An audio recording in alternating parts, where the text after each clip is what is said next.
ಉಪಯೋಗಿಸುವಂತ ಎಲ್ಲ ಪದಾರ್ಥಗಳದು ಬೆಲೆ ಏರಿಕೆ ನಿಲ್ಲಿಸೋವರೆಗೂ ಕಡಿಮೆ ಮಾಡೋವರೆಗೂ ನಮ್ಮ ಪ್ರತಿಭಟನೆ ನಾವು ಕಂಟಿನ್ಯೂ ಮಾಡ್ತೀವಿ ಅಂತ ಹೇಳಿ ನಾನು ಎರಡು ಮಾತು ಮುಗಿಸ್ತೀನಿ. ಜೈ ಹಿಂದ್, ಜೈ ಕರ್ನಾಟಕ, ಜೈ ಮಹಿಳಾ ಕಾಂಗ್ರೆಸ್. ಮಹಿಳಾ ಕಾಂಗ್ರೆಸ್ನ ಅಧ್ಯಕ್ಷರಾದಂಥ ಸೌಮ್ಯ ರೆಡ್ಡಿ ಅವರು ಧನ್ಯವಾದಗಳು. ಕುಮಾರ್ ಎಲ್ಲಿದ್ರು ಬರಬೇಕು ಸ್ಟೇಜ್ ಮೇಲೆ. ಕುಮಾರ್ ವೇಣು.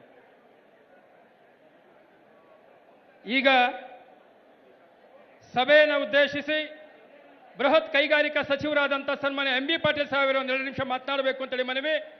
ತಾವು ಭಾಷಣ ಮಾಡಬೇಕಾದ್ರೆ ಯಾರ ಹೆಸರನ್ನ ತೆಗೆದುಕೊಳ್ಳದೆ ನೇರವಾಗಿ ಪ್ರಸ್ತಾಪ ಮಾಡಬೇಕು ಅಂತೇಳಿ ಮನವಿಯನ್ನು ಮಾಡ್ತಾ ಇದ್ದೇನೆ.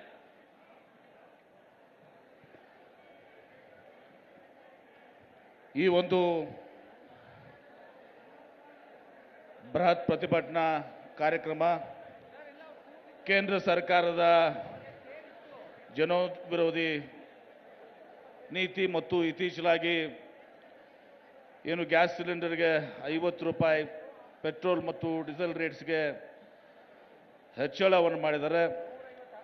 ಈ ಒಂದು ಕಾರ್ಯಕ್ರಮದಲ್ಲಿ ವೇದಿಕೆ ಮೇಲೆ ಆಸಿದಂಥ ನಮ್ಮ ಗ್ಯಾಸ್ ಸಿಲಿಂಡರ್ 400 ರೂಪಾಯಿ ಇದ್ದದ್ದು 1100 ಮಟ್ಟ. 400 ರೂಪಾಯಿಂದ ಗ್ಯಾಸ್ ಸಿಲಿಂಡರ್ 1100. ಅಡಿಗೆ ಎಣ್ಣೆ 50 ರೂಪಾಯಿ ಇದ್ದದ್ದು 160. ಸ್ಟೀಲು, ಸಿಮೆಂಟು ಪ್ರತಿಯೊಂದನ್ನ ಇವತ್ತು ಹೆಚ್ಚಿಗೆ ಮಾಡಿದ್ರು. ಮತ್ತೆ ಹೇಳ್ತಿದ್ರು ಅಚ್ಚೇ ದಿನ ಆಯಂಗೆ ಅಂತೇಳಿ, ಒಳ್ಳೆ ದಿನಗಳು ಬರ್ತವೆ ಅಂತೇಳಿ ಇವರು 2014ರಲ್ಲಿ ಅಧಿಕಾರಕ್ಕೆ ಬಂದಂಥವ್ರು. ಇವತ್ತು ತಮ್ಗೆ ಗೊತ್ತಿದೆ, ಇವತ್ತು ಪೆಟ್ರೋಲ್ ರೇಟ್ ಆಗಲಿ, ಡೀಸೆಲ್ ರೇಟ್ ಆಗಲಿ, ಈ ಎಲ್ಲವೂ ಕೂಡ ಅಂತಾರಾಷ್ಟ್ರೀಯ ಮಾರುಕಟ್ಟೆಯಲ್ಲಿ ಇವತ್ತೇನು ನಮ್ಮ ಕ್ರೂಡ್ ಆಯಿಲ್ ಬೆಲೆ ಇದೆ, ಕಚ್ಚಾ ತೈಲ ಬೆಲೆ ಇದೆ, ಅದು ಕಡಿಮೆ ಆದಾಗ ನಮ್ಮ ಪೆಟ್ರೋಲ್ ರೇಟು ಡೀಸೆಲ್ ರೇಟ್ ಕಡಿಮೆ ಆಗ್ಬೇಕು, ಅದು ಹೆಚ್ಚಿಗೆ ಆದಾಗ ಹೆಚ್ಚಿಗೆ ಆಗ್ಬೇಕು. ಇವತ್ತು ಉಪಯೋಗಿಸುವಂತ ಎಲ್ಲ ಪದಾರ್ಥಗಳದು ಬೆಲೆ ಏರಿಕೆ ನಿಲ್ಲಿಸೋವರೆಗೂ ಕಡಿಮೆ ಮಾಡೋವರೆಗೂ ನಮ್ಮ ಪ್ರತಿಭಟನೆ ನಾವು ಕಂಟಿನ್ಯೂ ಮಾಡ್ತೀವಿ ಅಂತ ಹೇಳಿ ನಾನು ಎರಡು ಮಾತು ಮುಗಿಸ್ತೀನಿ. ಜೈ ಹಿಂದ್, ಜೈ ಕರ್ನಾಟಕ, ಜೈ ಮಹಿಳಾ ಕಾಂಗ್ರೆಸ್. ಮಹಿಳಾ ಕಾಂಗ್ರೆಸ್ನ ಅಧ್ಯಕ್ಷರಾದಂಥ ಸೌಮ್ಯ ರೆಡ್ಡಿ ಅವರು ಧನ್ಯವಾದಗಳು. ಕುಮಾರ್ ಎಲ್ಲಿದ್ರು ಬರಬೇಕು ಸ್ಟೇಜ್ ಮೇಲೆ. ಕುಮಾರ್ ವೇಣು. ಈಗ ಸಭೆಯನ್ನು ಉದ್ದೇಶಿಸಿ ಬೃಹತ್ ಕೈಗಾರಿಕಾ ಸಚಿವರಾದಂಥ ಸನ್ಮಾನ್ಯ ಎಂ ಬಿ ಪಾಟೀಲ್ ಸಾಹೇಬರು ಒಂದು 2 ನಿಮಿಷ ಮಾತನಾಡಬೇಕು ಅಂತೇಳಿ ಮನವಿ. ತಾವು ಭಾಷಣ ಮಾಡಬೇಕಾದ್ರೆ ಯಾರ ಹೆಸರನ್ನ ತೆಗೆದುಕೊಳ್ಳದೆ ನೇರವಾಗಿ ಪ್ರಸ್ತಾಪ ಮಾಡಬೇಕು ಅಂತೇಳಿ ಮನವಿಯನ್ನು ಮಾಡ್ತಾ ಇದ್ದೇನೆ.